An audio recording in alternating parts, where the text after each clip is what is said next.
পঞ্চগড় ঘোরাঘুরি শেষ করে আমি চলে এলাম দিনাজপুর। দিনাজপুর এত সুন্দর এবং সবাই জানেন যে লিচুর সিজন হচ্ছে দিনাজপুরে যাওয়ার বেস্ট টাইম।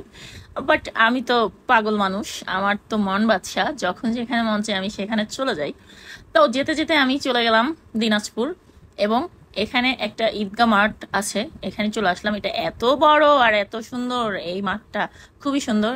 তো আমার সাদা জামাইকে রেখে আমি একটু ভেতরে হাঁটাহাঁটি করতেছিলাম। আমার একটা ফ্যান হচ্ছে ভাইয়া, ওনার নাম সবুজা, মেয়ের আগেও ভিডিওতে আপনাদেরকে বলেছি।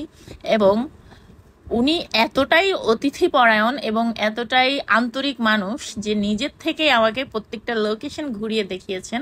পঞ্চগড় হয়ে দিনাজপুরে ঢোকার আগেই দেখতে পাবেন একটা বড় বিশ্ববিদ্যালয় আছে, দিনাজপুর বিশ্ববিদ্যালয়। দেখলাম সুন্দর একটা আম বাগান, তো ভাবলাম যে যাক আমি একটু আম বাগানে ঘুরে যাই।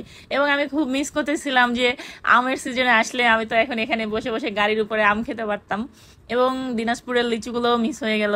তো যাই হোক, ব্যাপার না, নেক্সট টাইম আবার যাবো আম খেতে। আমি পেয়ারা বাগানে গেলাম ডাল সিজনে, যখন পেয়ারা নাই, তাও ছোট ছোট কয়টা পাইছি।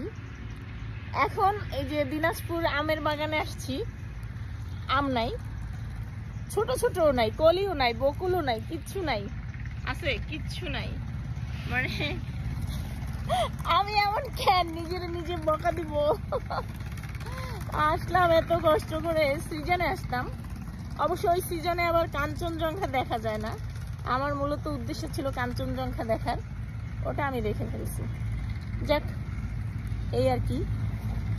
আম বাগান আছে, আম নাই। তো আম বাগান থেকে চলে গেলাম লিচু বাগানে। সেখানে গিয়েও তো এটা স্বাভাবিক ব্যাপার, লিচুরও তো এখন সিজন না। তবে দিনাজপুরে কিন্তু ঢুকতেই একটা ফলক বানিয়েছে তারা, লিচুর একটা স্ট্যাচু বানিয়েছে। এটা কিন্তু খুব সুন্দর ছিল। দিনাজপুরের লিচু গাছ, দিনাজপুর আইছি, লিচু গাছে না উঠলে হয়? ইয়েস।